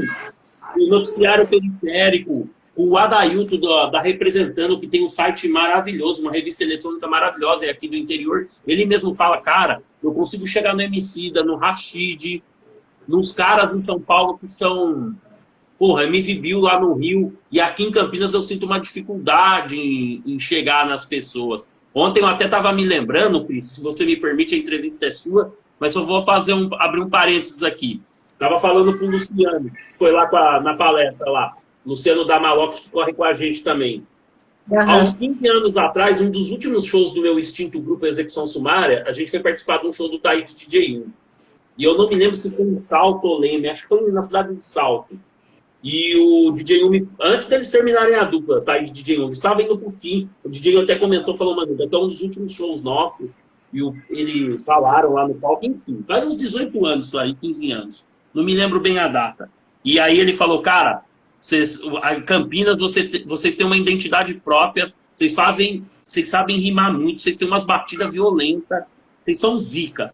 Só que, ó, vou te falar, daquele jeitão dele, pô, brother, vou te falar, hein, Campinas, desde que eu me conheço por gente, desde 88, quando eu fui pela primeira vez lá, vocês, em vez de entrarem no camarim e promoverem a música de vocês ficam falando mal um do outro. E é por isso que vocês nunca almejaram o lugar que é de direito de vocês. Eu fiquei pensando isso. Parece que essas coisas ainda, a gente tem um pouco dessa provincianismo, né? Essa coisa pequena, essa mentalidade minúscula. Tem que colocaram isso na nossa cabeça, né, gente? Colocaram isso na nossa cabeça. E é difícil mudar essa relação de consciência, né? É o que a gente falou da história da nossa cidade. Eles fazem a gente brigar entre a gente mesmo para nos dividir. A gente tem que parar com isso, a gente tem que se juntar. Tava assistindo o filme do Malcolm X ontem. O que tava assistindo, eu vendo os pedaços Canalha, né? Um filme novo que lançou. E é bem isso. O Malcolm X tentava ficar unindo as pessoas. Não é pensar só no seu. O seu só vai ser bom se todos os seus estiverem bem. Né? A gente tem que conseguir unir a nossa comunidade. Hip hop, comunidade negra, comunidade periférica, a gente tem que fortalecer. Pensando também em todas as outras frentes, né? Os LGBTQIAs, pensando também na inclusão de todo mundo, né? Todo mundo sofre. A gente tem que unir essas populações desfavorecidas e ir para frente, ir para o arrebento. Exatamente. Ô, Cris, se você me permite, eu abri aqui, ó, pessoal que quiser visitar a página do Eclipse, olha que layout bonito, me chamou muita atenção, fiquei impressionado mesmo com a qualidade do layout do site aqui, e tem várias coisas, né? Por exemplo, deixa eu voltar aqui tem um canal também, né? Eu estava dando uma olhada, canal Ana Eclipse, eu vi aqui que tem várias lives, e eu prometo, já fica aqui uma promessa, no meu caso não é promessa de político não, que eu costumo pagar, eu vou divulgar lá no Face todos esses trabalhos aqui, ó. Eu vi que tem algumas palestras, lives, alguma coisa sobre sua pesquisa, que tem alguns acadêmicos que vão lá no nosso perfil para ver alguma coisa, estão em busca, né? E não só os acadêmicos, mas a galera do hip hop em geral, os manas, as minas, pode colar. Na medida do possível, eu vou divulgar lá. Cara, gostei muito do layout. Confesso para vocês que a gente tinha dado uma distanciada de vocês, assim, conta do tempo, né, tal. Mas eu me surpreendi muito, fiquei muito orgulhoso mesmo de saber, fui lá conhecer o espaço de vocês.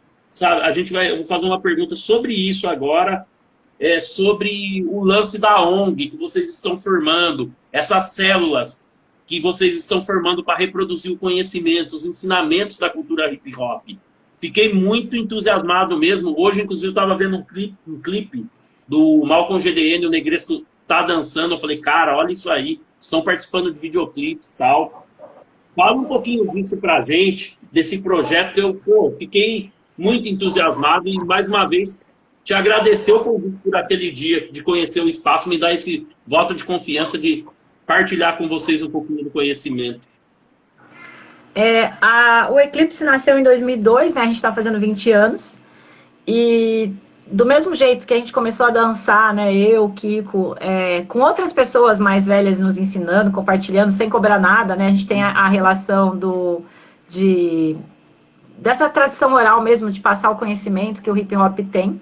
Então, quando a gente começou com o Eclipse, a gente começou ensinando pessoas que não tinham tanta experiência e formamos esses artistas. E aí a gente começou a passar, a partir do momento que esses adolescentes começaram a virar professores, a gente começou a falar, olha, dentro do hip hop a gente ensina o que a gente sabe. Então a gente pode estar lá numa academia, a neném tá agoniada aqui, mamãe. A gente pode estar numa academia e tá trabalhando e recebendo pela nossa aula, mas a gente tem, como a gente falou, né, que valorizar a nossa origem. Então, vamos ensinar para as pessoas que também não têm dinheiro para estar nessas escolas de dança.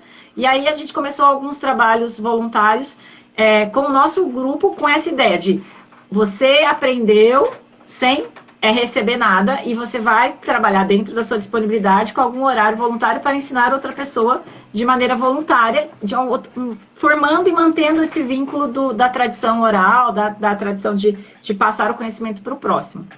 Em 2007. E aí, isso foi crescendo, primeiro a gente começou com um grupo de crianças e um grupo de jovens, né, de adolescentes. E aí essas crianças viraram adolescentes, os adolescentes viraram adultos e não queriam parar de dançar. E aí a gente começou a aumentar os grupos, e aí a gente começou a aumentar o grupo de danças específicas. Ó, esse grupo é um trabalho só de crump, então o Pânico Crumpers é só crump. Quem curte crump vai para tal grupo. E aí foi aumentando, que a gente falou, nossa, tá aumentando demais, o que a gente faz, né, com tudo isso? Porque era um trabalho além do trabalho da companhia profissional, né? E aí a gente juntou essa galera e criou, em 2011, uma ONG, oficializando com o estatuto, com tudo bonitinho, com uma associação, pensando em crescer mais e poder ampliar, continuar crescendo, né? Essa relação de compartilhar conhecimentos e ajudar as pessoas que precisam de cultura, de arte, em todos os lugares que a gente puder estar. Aí a gente começou a focar os trabalhos na Estação Cultura, né? Antes da pandemia, a gente está voltando agora. Então a gente tinha um movimento bem grande na Estação Cultura aos finais de semana. E agora a gente está na fase de ter uma sede própria, né? Estamos trabalhando ainda, né? O Du visitou a nossa sede, mas a gente ainda está firmando ela como sede e estamos continuando com as atividades lá na Estação Cultura. Mas é com essa vibe, de pensar que a gente pode formar outros artistas, e com isso que a gente comentou também, que foi a fala do Márcio, que a gente não precisa ter só os artistas na cena e formar, a gente precisa formar cidadãos que curtem a nossa cultura, né? Então a gente pode ter, hoje a gente já tem, eu fico muito feliz que eu tenho alunas, uma que está na medicina, uma que se formou em engenharia, uma que está fazendo enfermagem, e na hora que vai dançar, na hora que vai escutar música, tá no hip hop, sabe? Então é legal ver como essa mensagem contagia e que a gente pode ajudar e contribuir, né? É esse o foco da família Eclipse, de estar todo mundo junto e ajudar os nossos. Sim, cara, eu achei fantástico isso aí. Eu percebi lá, o pessoal já tá num nível de ir para academia, faz universidade, outros estão ali no ensino médio, mas já é uma galera que já está se estabelecendo na vida. E eu percebi que os fundamentos do hip hop, como o Kiko falou, explanou muito bem aquele dia lá, eles levam isso muito a sério. E deixa eu te falar mais uma coisa, o lance das academias mesmo, academias de dança e tal. Eu percebi que a galera que vocês partilham do conhecimento, que fazem parte da célula de vocês, trabalham em algumas academias. Como é que essa relação, assim, vocês... Uma coisa que eu ia te perguntar também, deixa se você consegue me responder, às vezes sou muito afoito. Eu vi que você é coreógrafa dançarina e big girl. Como é que você consegue definir isso e eles também, essa relação dentro da academia? Porque eu já vi uma discussão, pô, estão mercantilizando o hip hop, levando para as academias, e eu sei que não é bem por aí. Como é que você consegue andar por essas nuances aí e lidar, de repente, com uma crítica e com outra? Você que é bem fundamentada tal, como é que você vê essas Eu acho que é críticas, se fazer é que elas papel existem do seu lado? Não, existe, lógico. Mas eu acho que é usar o papel de professor, de educador, efetivamente, né? Porque hoje a gente tem até aula de coreografias do TikTok.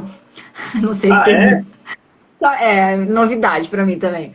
E do meu jeito tem o K-pop, tem várias outras danças de moda, né? Os modismos da vida que vão para as academias, que é o que vende, que está acontecendo com os adolescentes de agora.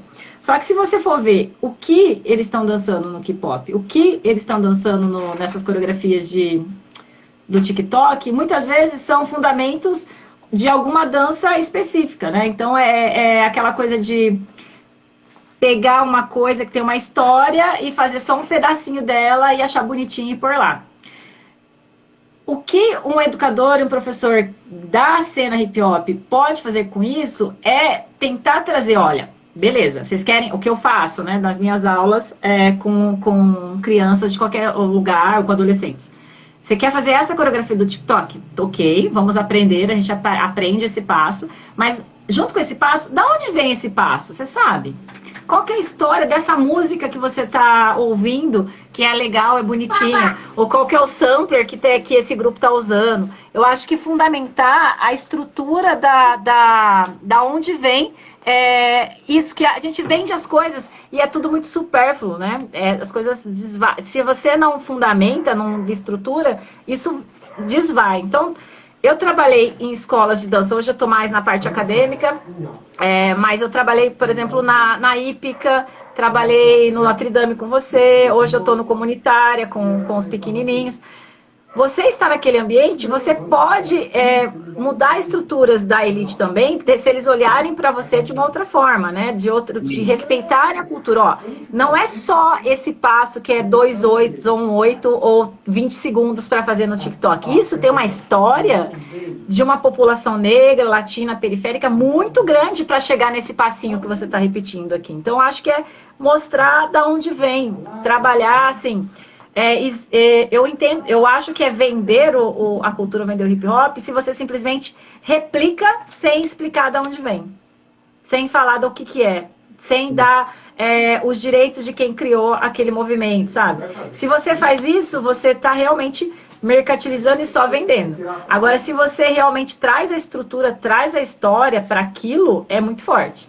Eu tava que foi um choque para mim, foi muito louco. Eu fui para um evento na Suíça em 2011, um evento de ginástica no geral, que eu levei uma coreografia de hip hop como coreógrafo. Foi a primeira coreografia de hip hop, do começo ao fim, a participar do evento. Foi super legal, assim, a história, um evento internacional. E aí tava lá, né, uns momentos de lazer, vamos passear, tal, tava tendo um show de música, um festival de música. Fui pro festival de música, quem tava no festival de música?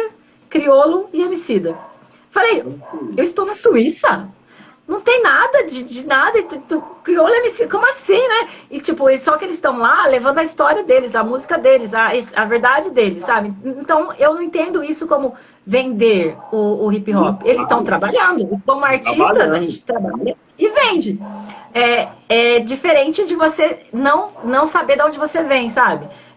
E simplesmente usar isso.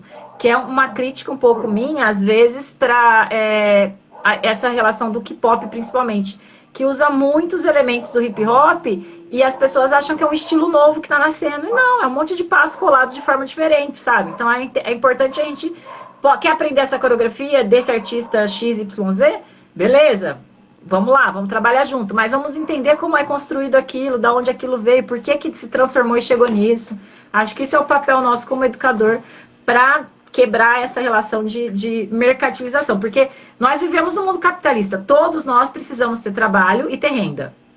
Então eu vou me negar a trabalhar numa academia se eu for contratada? Não, é a minha fonte de renda, vou trabalhar. Mas qual o modelo, qual a forma, qual o procedimento, o método que eu vou usar para trabalhar com aqueles alunos, para também ser uma pessoa transformadora, porque ser professor é transformar pessoas, né? A gente precisa mexer e chacoalhar as pessoas para elas, pelo menos ter tipo, uau, não tinha pensado por esse ângulo, né? Nesse sentido. É um processo de desconstrução, né? trazer um novo olhar. Ô, Cris, me perdoe a ignorância, que tenho certeza que essa resposta estão nos seus livros, mas como eu não me aprofundei ainda, mas essa semana eu prometo mergulhar de cabeça, coreografia e dançarina. São termos diferentes, mas qual que é a diferença, assim, tecnicamente falando? Grafia vem de escrita, né? De escrever, grafia. Sim. Coreografia é você escrever uma sequência, falando de uma forma bem simples, né? Escrever uma sequência de dança. Então, eu vou criar uma sequência que ela vai ser repetida. É como se fosse... Existem alguns artistas da dança que criaram até antes do vídeo, né? Que não tinha vídeo, que criaram estruturas de criar partituras de dança, que são essas coreografias.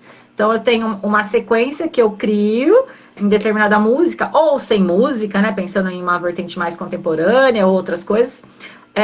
E eu replico isso, repito. É uma coisa que é reproduzível, eu posso reproduzir em outros momentos. Então, por exemplo, os singoleiros da Beyoncé, né? Que todo mundo repete. É uma coreografia ligada àquela música. Se a gente for trazer para as nossas danças daqui, né? As danças agora, Anitta, os axés antigos da minha época, tem coreografia, são sequências que se repetem. E você pode ser às vezes aqui nos Estados Unidos é dancer, tanto para o balé como para o hip hop, mas aqui a gente tem bailarinas, bailarinos e dançarinas. Então, geralmente, bailarino e bailarina é mais ligado ao balé clássico, né? As danças clássicas. E dançarino vai para várias outras vertentes. Você pode ser dançarino de várias coisas. Pode ser dançarina de salsa, de dança de salão, dançarina de breaking, que é meu caso. Eu danço breaking, hip hop, curto bastante crump também. Então, quando o contexto de dança é quem eu sou. Vamos ligar com a música.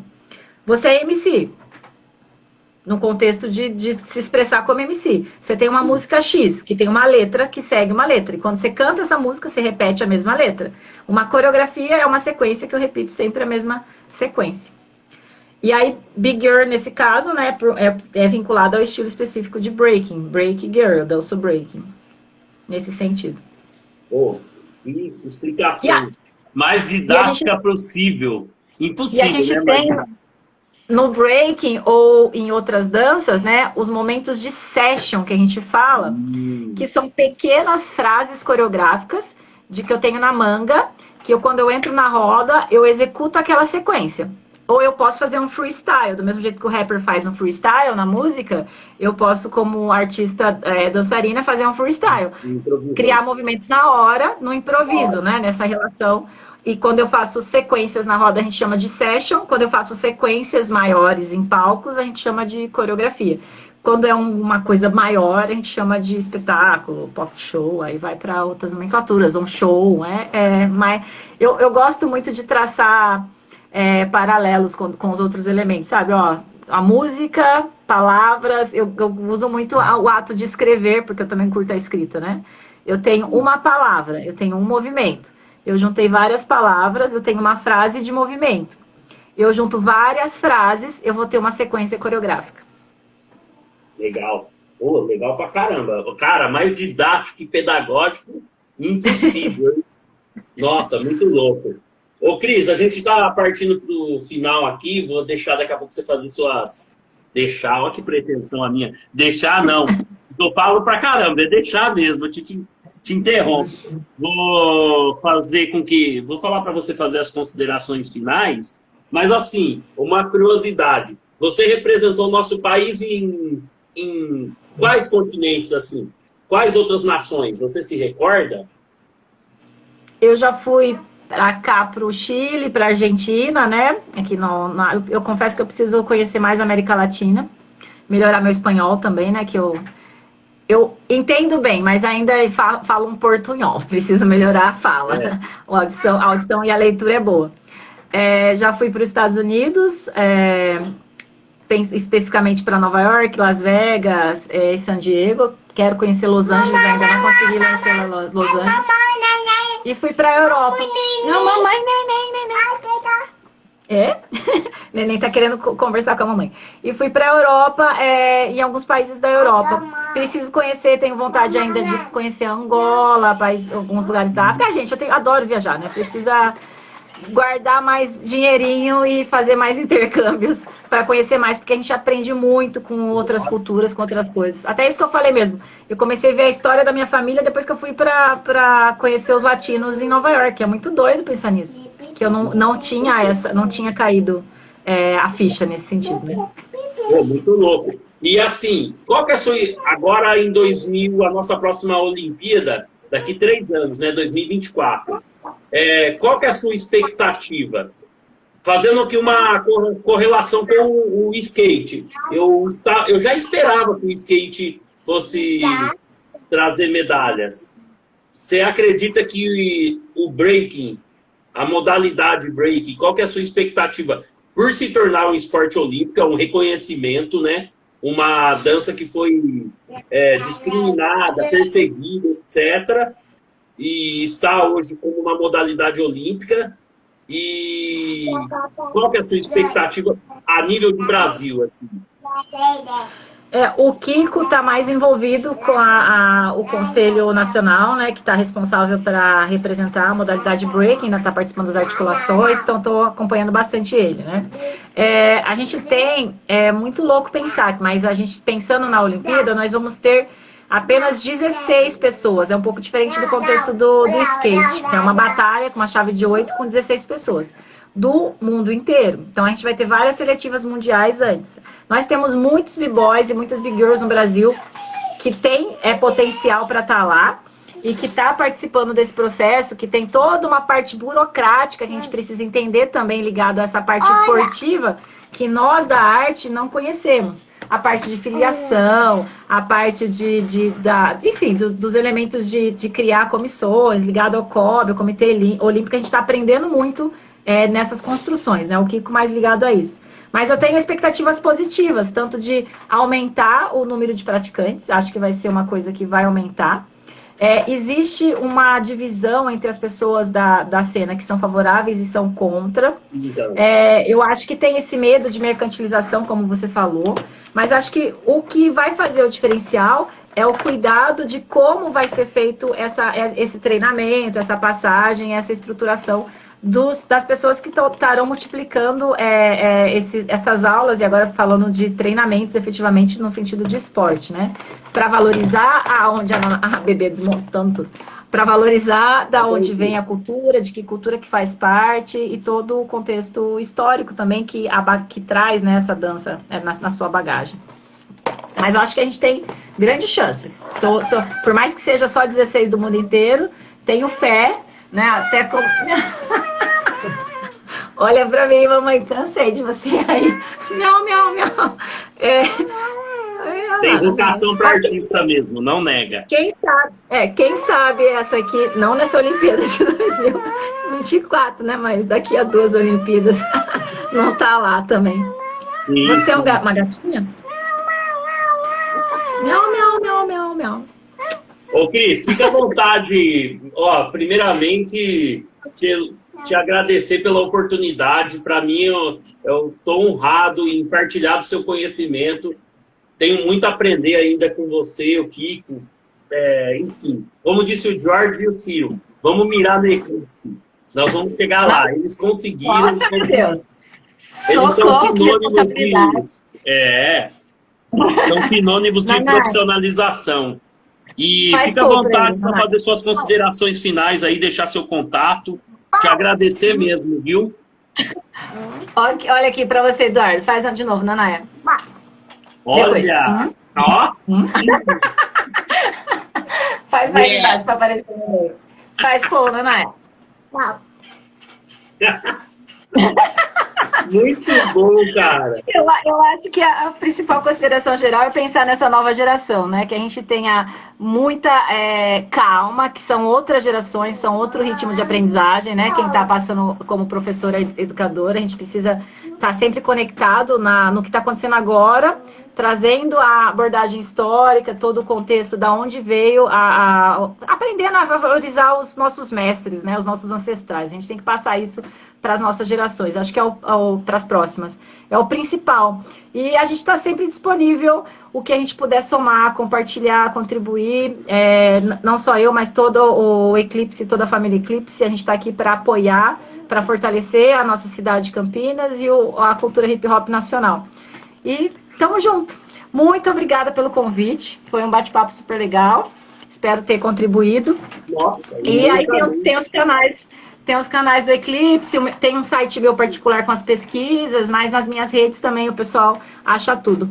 Estamos fazendo a live pelo Instagram da família Eclipse, que a gente criou agora um Instagram específico para a divulgação das atividades da ONG. Mas a gente também tem o Instagram da companhia profissional, tem o meu Instagram pessoal.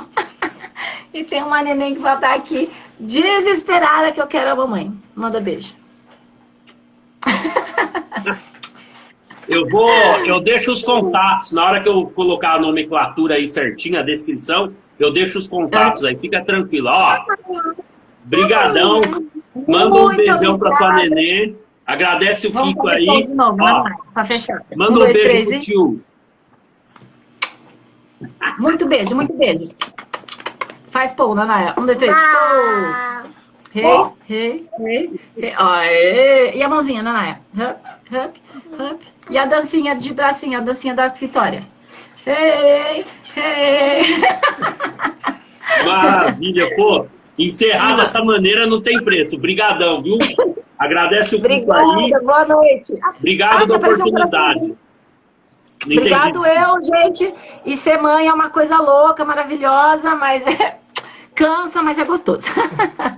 Isso aí. Beijo. Depois eu te mando no YouTube lá, quando eu subir, beleza? Beleza, fica à vontade para compartilhar. Valeu. Pode deixar, vamos compartilhar muito e colocar na nossa playlist. Beijo. Tchau. Bye, fala bye, Nanaia. Bye. Bye. Bye. Papai.